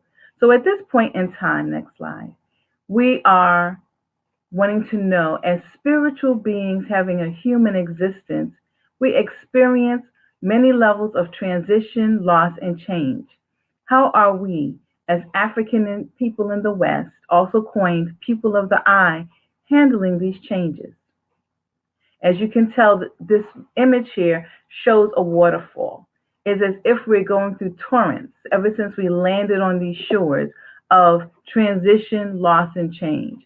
Loss of our language, loss of our cultures, loss of our names, loss of our identities, and being shaped and molded by other people to be who they want us to be. And during these times, we want to talk about what has happened.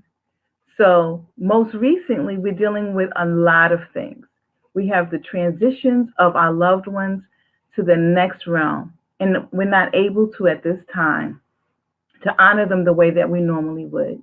We're dealing with a worldwide health crisis or a pandemic that has made everybody shut up, sit down, listen, shelter in place, work from home for the corporate structure, which has taken away our freedom to do what we want to do in unimaginable ways. We are traumatized daily and re-traumatized due to the constant viewing of the killings of Black and African people throughout the United States and other parts of the world at the hands of law enforcement, vigilantes, and also, unfortunately, each other. We're also dealing with the economic challenges that happened before the pandemic, that's going on during the pandemic, and our concerns about how these things are impacting us in the future after the pandemic. In addition, we're also dealing with periods of civil unrest related to all of these issues.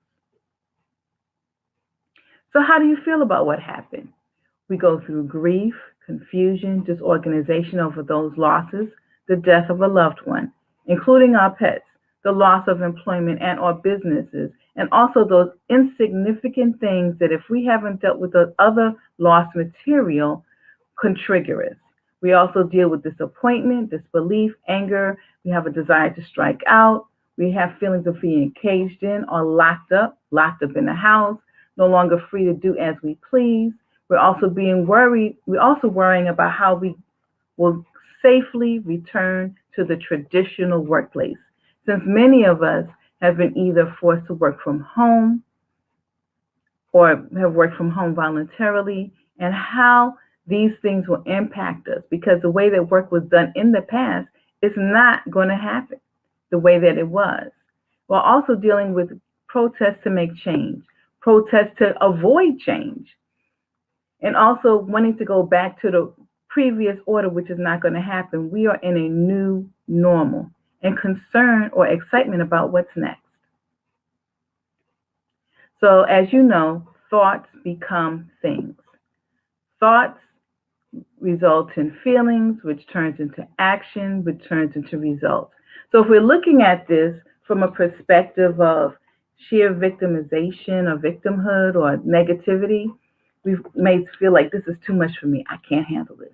And this gives us feelings of being hopeless or seclusion or helpless, feeling not worthy enough, or feeling powerless, which the behavior can be procrastination, being stuck or staying stuck, and falling into cycles of despair. And those results are depression, despair, lack of movement, discouragement, and just not feeling like getting out of the bed because we just don't know what to do. But on the other hand, if we look at this, we deal with it from an adventurous standpoint or a positive standpoint. It could be, this too shall pass. Alone, I or we can do nothing, because our God, our Creator, our Almighty, or whatever we call the divine entity, is bigger than this. And as a result, we begin to feel hopeful. We are feeling inclusive. There's a feeling of worthiness, inspiration, and connection. And that behavior is behavior that is actions to distract us from the negativity, which goes into work to achieve our goals and dreams, resulting in movement towards a spiritual and emotional healing, encouragement, and eventually material advancement. So let's talk about identifying our feelings.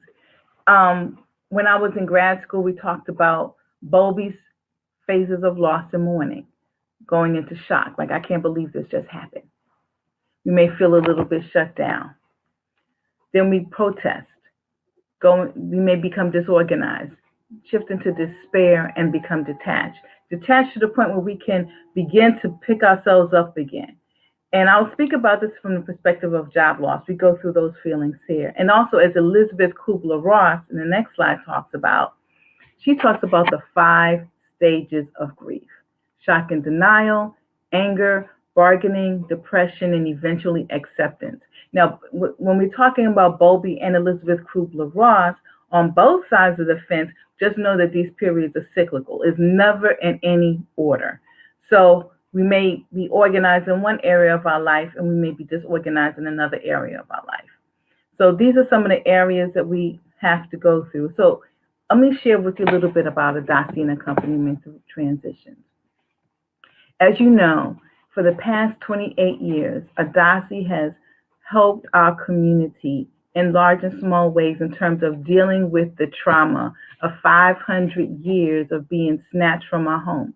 We've done this through film festivals, we've done this through lectures and talks, and also most recently, within the last 5 to 10 years, we've also been doing our annual river walk.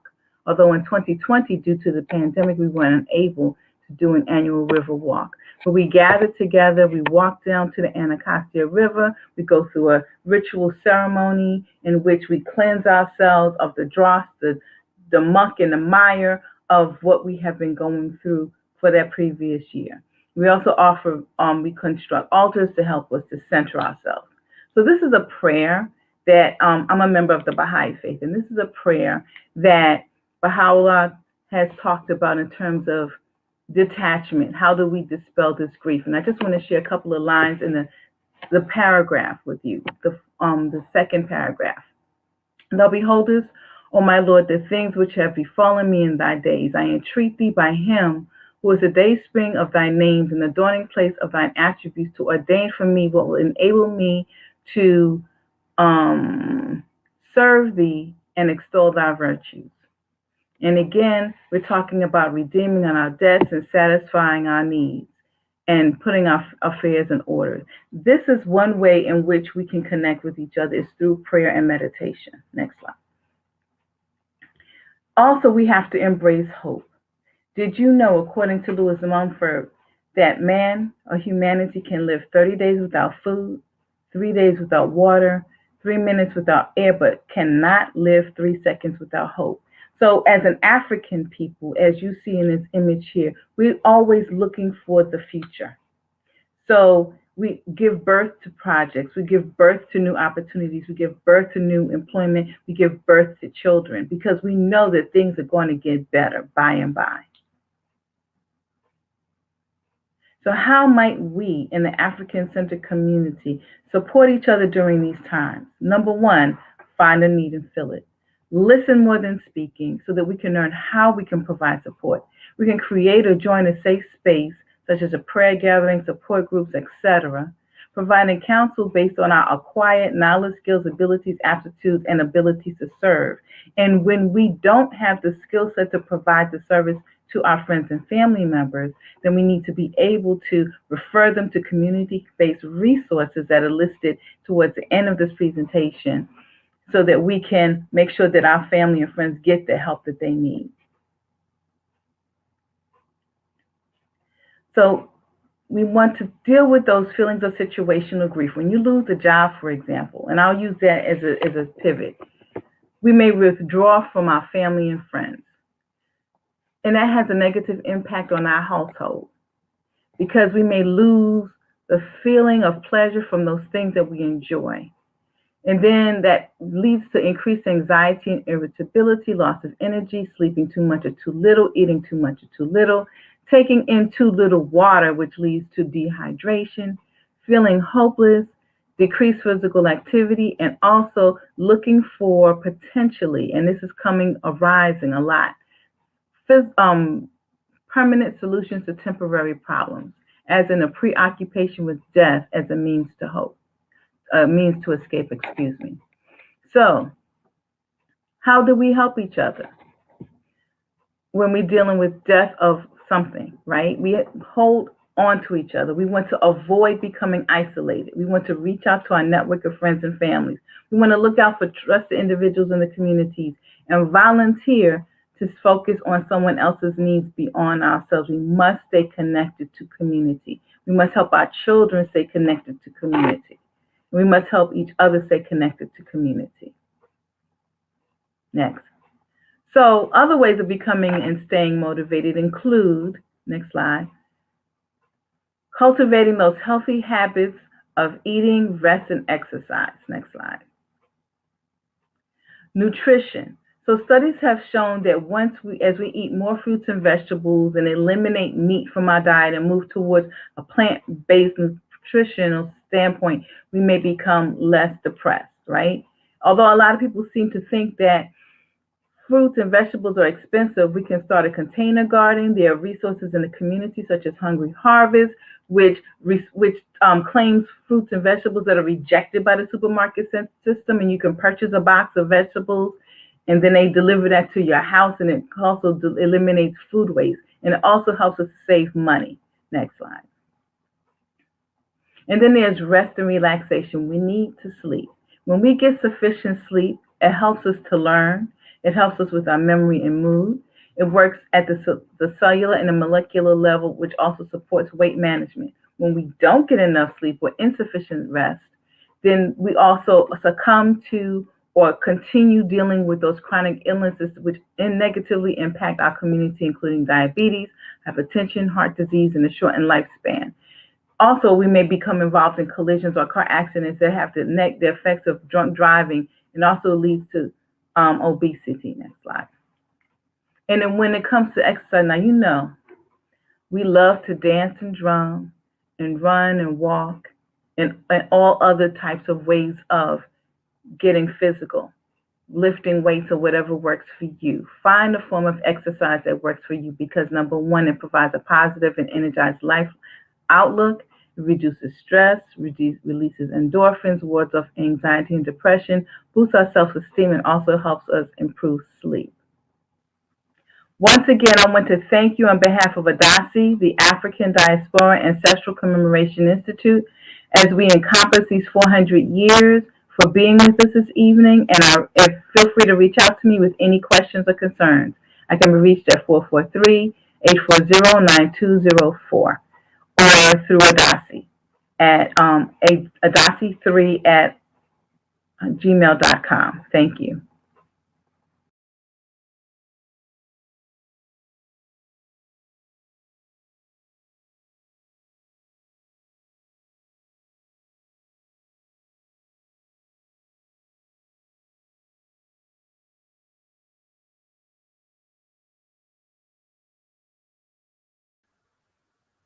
Thank you, sister.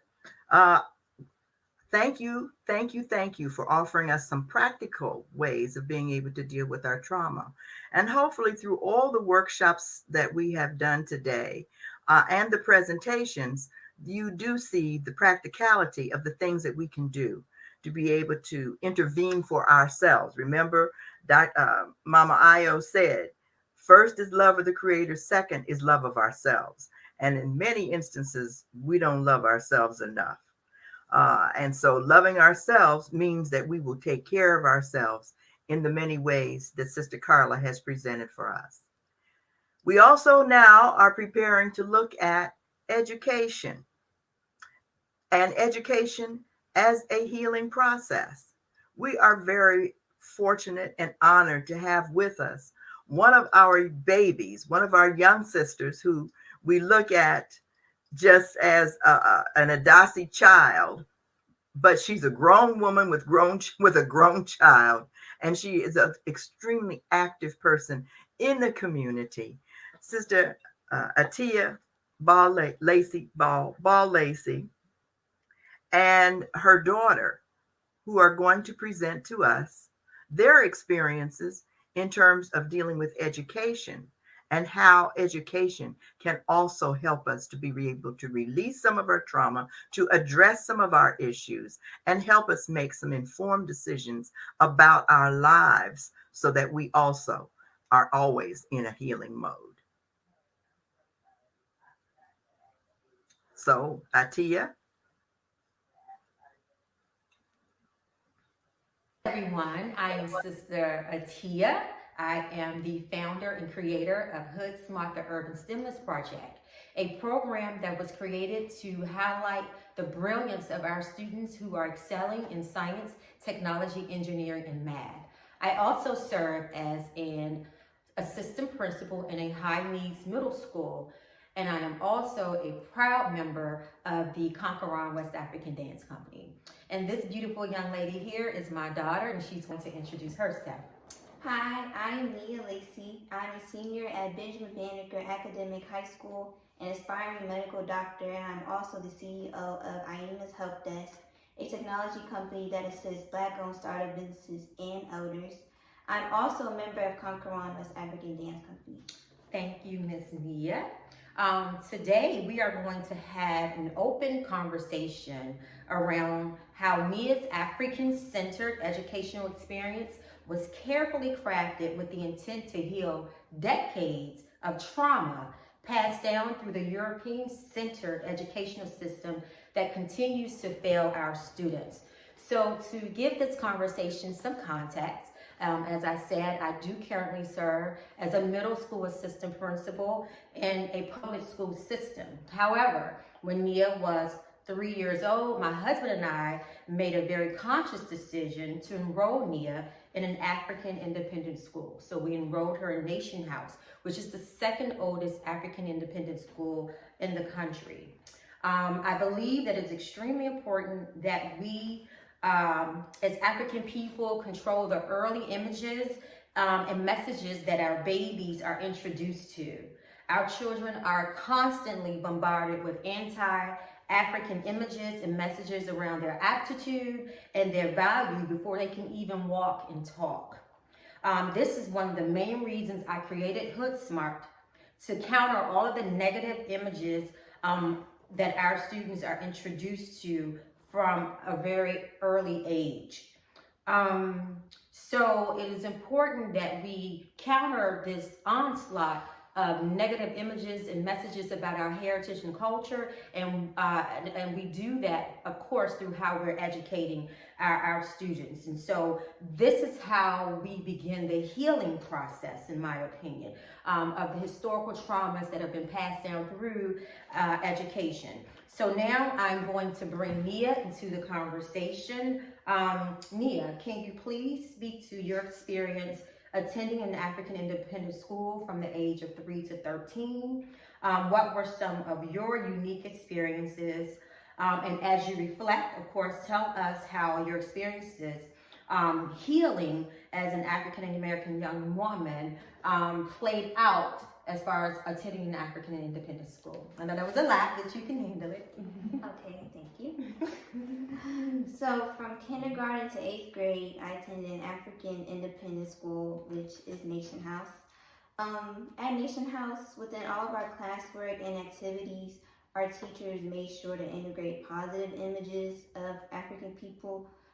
For example, in our homework assignments, we were given Kazi packets, And in these packets, there were beautiful images of African people that reflected our beauty, but we also had our homework and class assignments within the packets. Also, going to an African independent school allowed me to experience being taught by all Black teachers, allowed me to learn different African languages, allowed me to be taught our true history and also traditional African culture. Okay, awesome. And I know that you also, as an extension of Nation House, went through a rites of passage process, right, that prepared you for womanhood. And so I don't like having to say womanhood when I look at Nia, because I still think of her as a 3-year-old. But can you talk to us a little bit about how that experience prepared you and grounded you as well, especially being in an African independent school from 3 to 13, and then going into a public school that was quite different from what you had experienced all your life. And so, again, just talk to us about your experience going through rites, and also how were you prepared when you went into the public school system, because sometimes our people feel like, oh my gosh, you know, African independent school, all Black teachers, they need to be prepared for the world, they need to have this multicultural experience. But what was that experience like for you? Were you prepared going into a public school? I would say yes, rites of passage and Nation House prepared me for going to public school in high school. When I was 14 years old, I went through rites with 17 other girls. And within the program, we were able to learn what it meant to be a woman and what it meant to be an African woman. We learned more about African spirituality and how to stay grounded within ourselves. So I would say that going through all of those different sessions and different classes during rites of passage definitely helped me transition from going to an African independent school to going to public school for high school. And Nation House also prepared me too. Awesome, thank you. And so I want to now shift the conversation just a little bit. So Nation House, and not to just stay with Nation House, because we have Roots Public Charter School, we have Ujamaa, we have amazing, and Roots Independent African School, we have amazing African independent schools, especially in the Washington, D.C. area. Nation House just happens to be the school that, you know, Nia attended. And so we have a number of African independent schools to choose from if you, as a family, are interested. But going back to Nation House, there's this mantra. Education is rooted in family and culture. And as a public school administrator, I live by that because it's so true. So when we talk about that culture piece, you did mention that you are a member of Conqueror's African Dance Company too, you know, just by way of your mom. I started when I was 13 years old, and of course, naturally and organically, you automatically, were born into it. And so talk to us about that piece. How has Conqueror contributed to your healing, right? As far as when we talk about this generational trauma. And what was it about that experience that you had and that you continue to have, right? That allows you to be free in your spirit, and that allows you to start that healing process that we know trauma is passed down from generation to generation, right? Some say it's passed down through the embryo before you're even, born. And so how has Conqueror helped you in that way culturally? Okay, so I've been dancing with Conqueror since I was born. Well, initially she didn't want to dance, so Baba Sam was like, she'll dance, just keep bringing her, she'll get it. And so you did start the dance eventually, but she has absolutely been in the culture and on the floor, yes, since, you were a baby, right? Yeah. So I didn't really start dancing until I was around 6 or 7, and I still dance now. I'm 17 now. Mm-hmm. So being in Conqueror, I've been able to learn dances from the West African region of Africa, but also, apart from the dances, also learn the culture and also the history and meaning behind each and every dance that we do. I've also been able to build a sisterhood while being in the company. Ever since I began dancing, I've always danced with the same. The same. Yeah, the same. Yeah. I've always danced with the same girls ever since I began, and we still dance now. So I've definitely been able to build sisterhood and a really close relationship with them, which also helps with healing, I would say. I've also been able to learn self-confidence through dance. Every year we dance at Lisner Auditorium, and it's about 14, well, maybe 14? I don't know, 15 to 2,000 people? Yeah. So doing that every year since I was 6 has definitely helped me build self-confidence and things like that. Awesome. So I think it's really important, right, that we as African people, when we talk about healing, really be intentional around the cultural piece. What are we introducing our children to? Because again, they're bombarded with so much anti-African rhetoric and everything, the subliminal messages, the messages that are just straightforward and not subliminal. So it's really important that we are intentional and deliberate around what we are exposing our children to.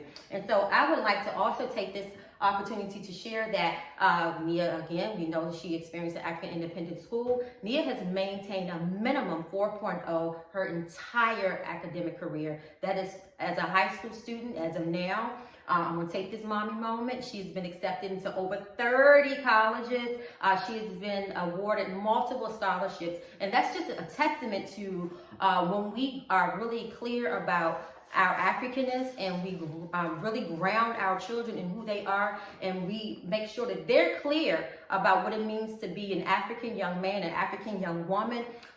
They really do develop this intrinsic motivation just to be a good person and to do well in life. So it doesn't feel like work getting them where we want them to be. And so I just wanted to share just a few things that I would like for you all to think about as we work towards healing ourselves, starting with our children. I want us to really consider limiting the amount of access our children have to technology. As parents, we should decide how much time our children spend on their cell phones or social media platforms. I really would like for us to really give a lot of thought to really monitoring the music, right, that our children listen to. They don't always like that, but we have to admit that our music has been weaponized against us.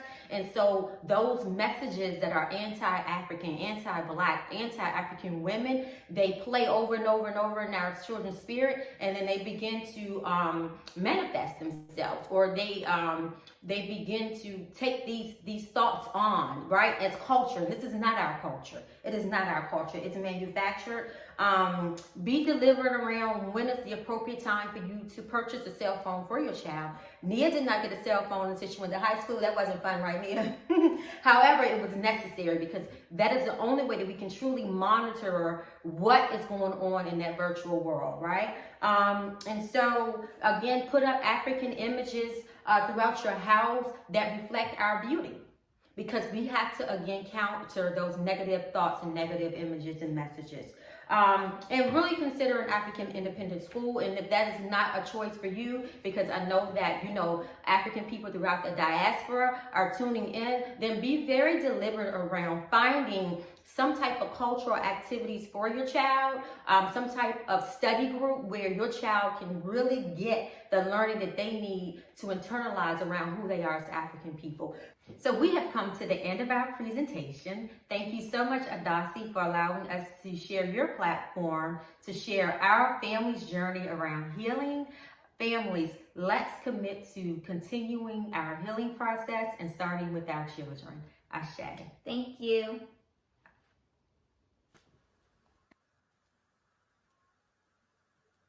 Wonderful, wonderful, wonderful. Oh, I think from that, there's so much that we can take away. Not only the reality that as an African people, our children, we know from the beginning, our children are our future. We give thanks to the independent institutions of education in the DC area and advise everyone who may be listening, if you're not from DC, you need to think about starting some independent schools, because you can see from the fruit that grows from it through Nia that this is the kind of young adult that we can produce. I can just say that hopefully throughout this program, and especially here with Atia and her daughter Nia, that you understand that Africa and African equals excellence. I think that some of the things that she shared with us in terms of being grounded, because with African centeredness, it provides you with the grounding that I think one of the questions that came up in terms of how to and whatnot. We're trying to provide you through our programming at Adasi some how to's to help you to be able to be grounded and to be able to grow and to heal.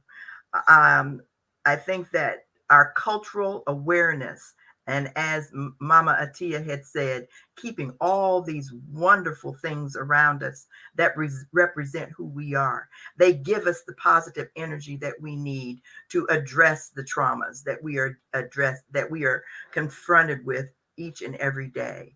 And I keep going back to Mama Io in terms of the 5 pillars of love. Love of the creator, love of yourself, because we still have to relearn how to do that.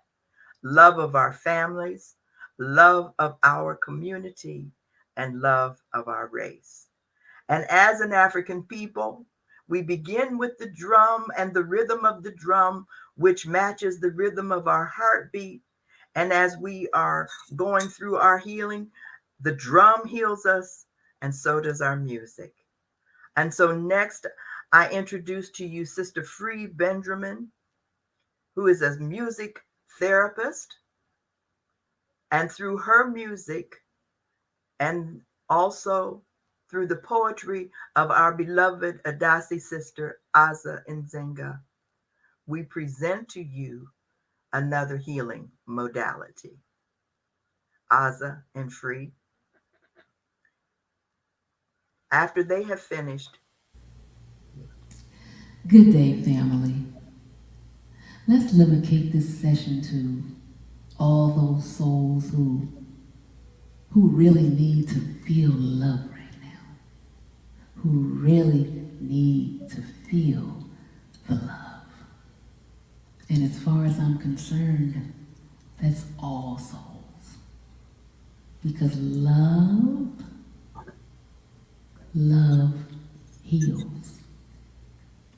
This is a participatory type piece, so let's start by taking a deep, cleansing breath to thank the ancestors for their sacred guidance and presence in this space today.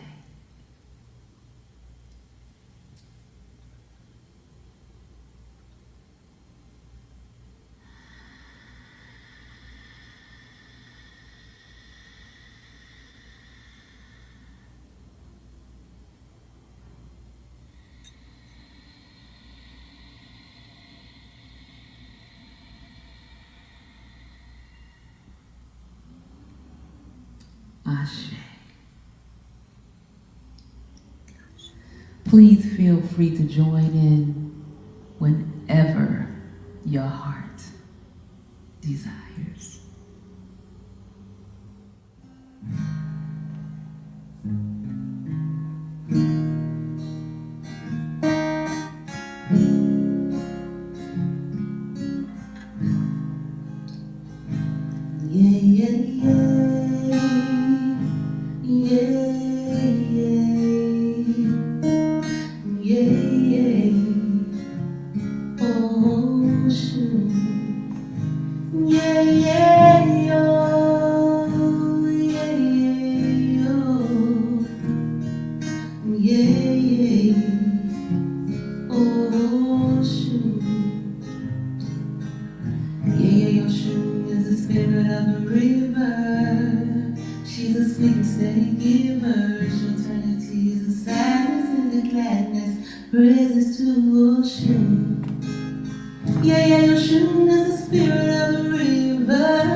Come by.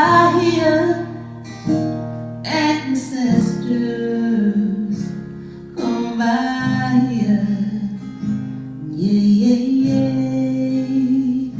yeah, yeah, yeah, yeah.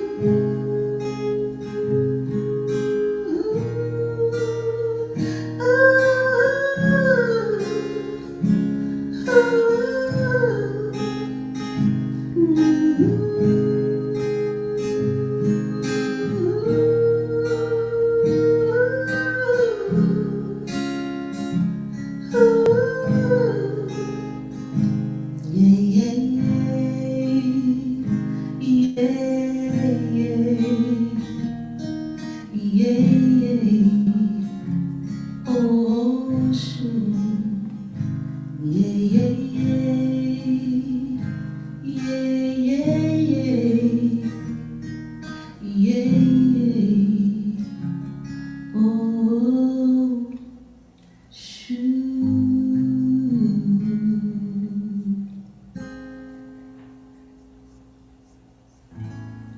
Give thanks.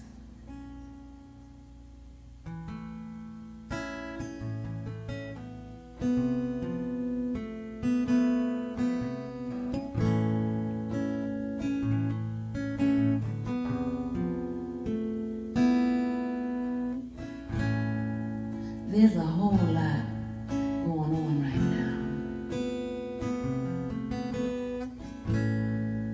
Individually,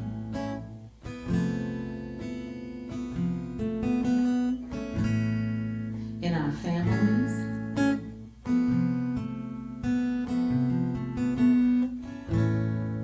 and our community.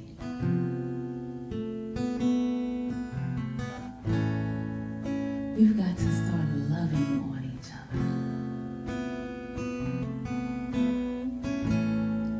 I'm often reminded of something my Baba Dick used to say all the time. And you may have heard him say it too.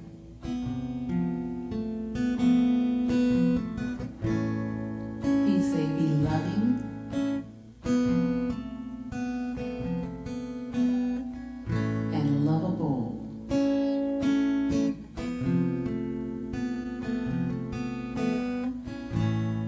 So let's feel that universal God force.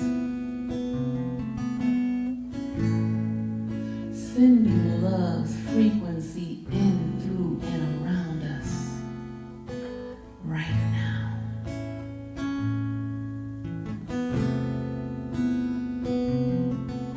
Because love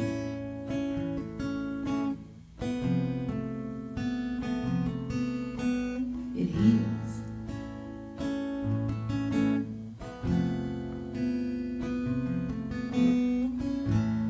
Love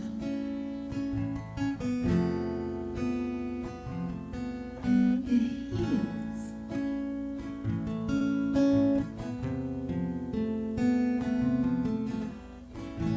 And for those of you sitting way in the back, y'all, in case you didn't hear me, I said love.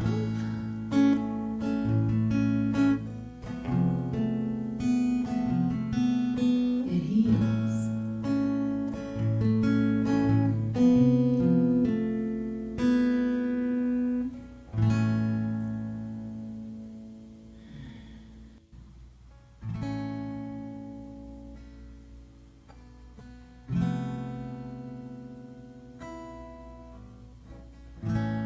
It's all about love. We gotta put somewhere there's none. Feel its frequency in our heart. Chakra.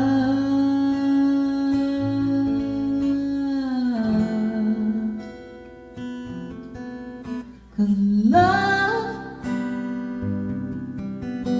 heals. Love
My people, my powerful, resilient people. In the midst of what seems like an endless torrent of torture, what must we do for ourselves to restore? To find comfort for each other, day in and century out. Love is what's needed to endure. We still lift our voices to sing and to pray. Oh, great God, please hear our cries. For what a people have been wailing over 400 years and more has been heard by the listening skies. Our dark past has taught us both faith and despair, what our present continues to reveal. Yet we rise each new day with our stance renewed, with love as our way to heal. Though the sweet sounds of liberty, oftentimes distant in our ears, ring loudly enough to revive our faith, we cast our bright lights from the gloom of our history to triumph in our coming days. We will not stray far or forget the ways that our ancestors fought and lived for us to see. We walk proudly in their path, letting love guide our way toward freedom and complete victory. Let our hope yet still live. Let our drum forever beat, resounding powerfully for the world to hear. We will be restored. We must be renewed. Love heals are the words we repeat. Love heals. Love heals. For our recovery and our renewal, love heals. For our people all over the diaspora, for the core of who we are, love heals, love heals, love heals.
Love heals.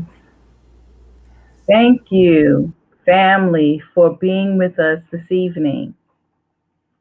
On behalf of Adasi and the 400 Commission, we want to thank you for being with us this evening and for commemorating and celebrating Black History Month as we continue to work on our healing through renewal, restoration, remembrance, and love for ourselves, for our God, ourselves, our families, each other, our communities. So at this point, we just want to share how you can get in touch with us. Our website is ADACI Ancestors, AdasiAncestors.org.